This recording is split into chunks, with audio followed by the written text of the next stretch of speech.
Si Senator Marcoleta po ay pinuna niya rin at kanyang binigyan ng diin itong salaula at balasubas na pagkatao ni Vice Ganda na nabulgar sa hearing kanina ng Senado na involved pala ito sa pag-promote, no? Wag gagawin lang nilang yan parang tirahin si VP Sara sa haba ng panahon. Ayan. Bakit ngayon lang nila gagawin, ano? So kanina po nagkaroon ng hearing, committee hearing patungkol po sa paglaganap ng mga online and digital gambling or gaming, no? At isa dito sa itinuro ni Senator Marcoleta na balasubas at balahura ang mga pinaggagawa ay promotor pala ng mga sugal online itong si Vice Ganda, no? Pangalan niya lang pong maganda pero walang maganda sa pagkatao nito at pati sa pagmumukha nito, no?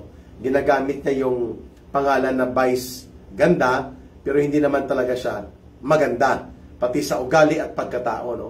Sabi ni Senator Marcoleta, pati siya ay Arnold Bigkas is watching. Okay. Ka Eric, salamat sa lahat. Tuloy-tuloy lang sa paglaban sa bangag. Watching from Miami, Florida, Carm UD. And Arnold Bigkas na mention ka na. Raul Rimiticado Russell. And ito po ang binanggit ni Senator Marcoleta ay napakahalagang impormasyon. Inday Kring and Carolina Chavez. Malicor Felix, Nina Hansen from Luxembourg, Europe. Good morning. Mira, lagi po kayo pinapanood namin. JM Vlogs, Beatrice Prodente, Beth Laurilia, Keep Safe ka Eric, and Gracia Digal. Okay? Queen Strawberry, watching while on tour sa Vatican ka Eric. Oy, ang ganda ng lugar na yan, ha? It's very solemn. And I'm happy for you, Queen Strawberry. Densho 2, good evening po. Ayan. Densho, kamusta ka na? Okay. Mahalaga po itong pinuntuhan ni Senator Marcoleta sapagkat hindi lamang pala si Pangulong Duterte ang binastos at ininsulto nito ni Vice Ganda, no? Itong walang maganda sa kanyang pagkatao, wala din pong maayos sa kanyang mga ginagawa. Maulan na gabi sa ating lahat, Duterte para sa masa. Ayan. Mayo 22. Renzo de Renzo. Good evening, sir. God bless you always. Ayan. And Joy Gardner. Ka Eric, ingat and God bless. Keep going. Gerald Labadan, watching from Japan. Ka Eric. Okay. Ang pagkatao nito ni Vice Ganda ay malinaw na ginagamit po niya ang kanyang kasikatan, ang kanyang katanyagan, hindi po sa kabutihan ng tao o ng kanyang kapwa, kundi para sa pagkabal ng limpak-limpak na pera. Kaya, ibinulgar po ni Senator Marcoleta na itong si Vice Ganda ay promotor, nagmo-model at nagpo-promote ng mga online gaming and gambling na nag-i-involve ng mga kabataan at mga mamamayan natin na natututo at nalululong sa pagsusugal. At dahil dyan, ay kailangang maibulgar ito sapagkat imbes na gamitin niya ang kanyang influence sa lipunan nitong Vice Ganda, ginagamit niya sa pag-promote ng sugal at hindi lang basta sugal, kundi nakaka-addict na mga sugal na bumibiktima po sa ating mga kabataan. Dahil online, may cellphone ka, pwede na, at may GCash ka, pwede na. Kaya, malinaw pala na ito ay kung bakit matapang ito, sapagkat ginagamit siya para sa pag-promote ng negosyo sa online na sugal ng grupo na konektado din kay Marcos. Itong DigiPlus at mga kaalyado at kaakibat na mga grupo sa online gaming and online gambling ay mga grupo ito na itinuturo konektado kay Marcos Jr. at kay Martin Romualdez. Kaya ganun na lang ganun na lang po ang pagkakapal ng mukha nito ni Vice Ganda para insultuhin at bastusin po ang matuwid at na mabuting gawa na iniwan po ni Pangulong Duterte para sa sambayanang Pilipino.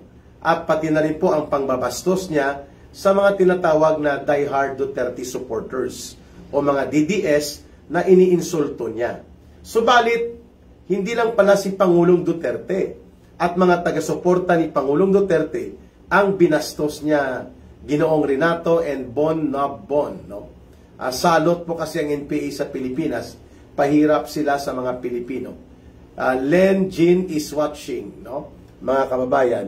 Kaya ito po ang dapat nating maipakita sa mamamayan.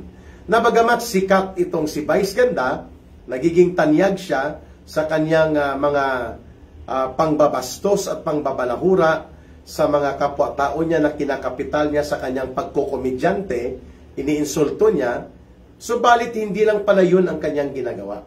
Pati na rin po ang pag-promote ng mga nakakasira na gaming, digital, and online na mga tumataya ang mga tao, tumataya ang mga kabataan.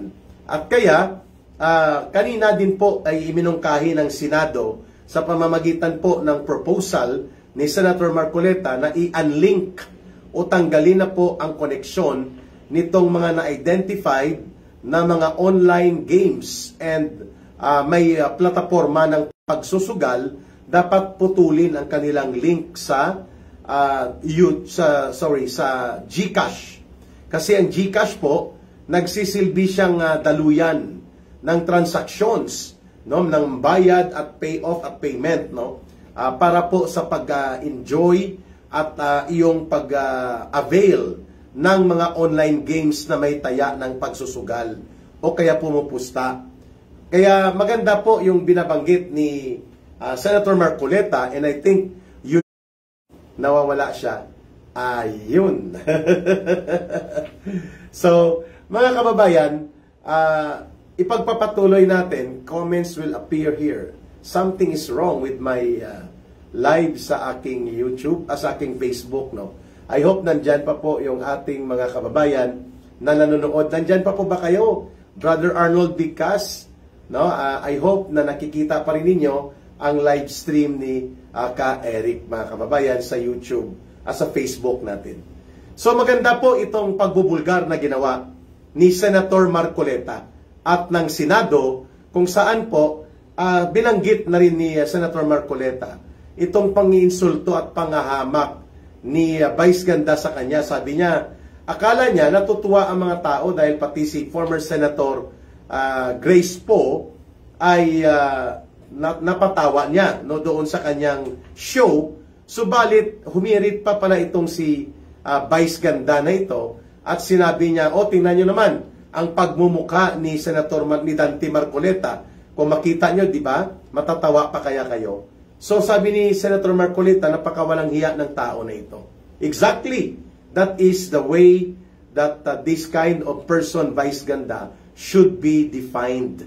Ang kanyang pag-uugali, ang kanyang attitude, ang kanyang karakter ay sumasalamin ng masamang kalooban na mayroon siya.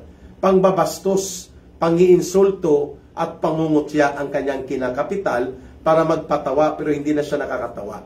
Nagiging bully na siya, no? At itong pangbabastos niya ay wala ng galang at respeto sapagkat nakasandig ito sa mga malalaking kapitalista na nag-finance sa kanya para i-promote niya ang online and digital gambling o mga pagsusugal. Mabuti na lang po at ito ay naibunyag sa Senado. So ngayon, nararapat lamang na hindi na dapat tangkilikin ng ating mga kababayan, lalo na ng mga kabataan, itong mapanira at mapangwasak sa ating buhay at sa ating pamilya na uri ng pagkakalulong sa mga sugal, na ang isang promotor online ng mga sugal na ito ay itong walang galang at walang mudo na balasubas na si Vice Ganda. Ayan, Vice Tikbalang, sabi ni Merlin Kayaon.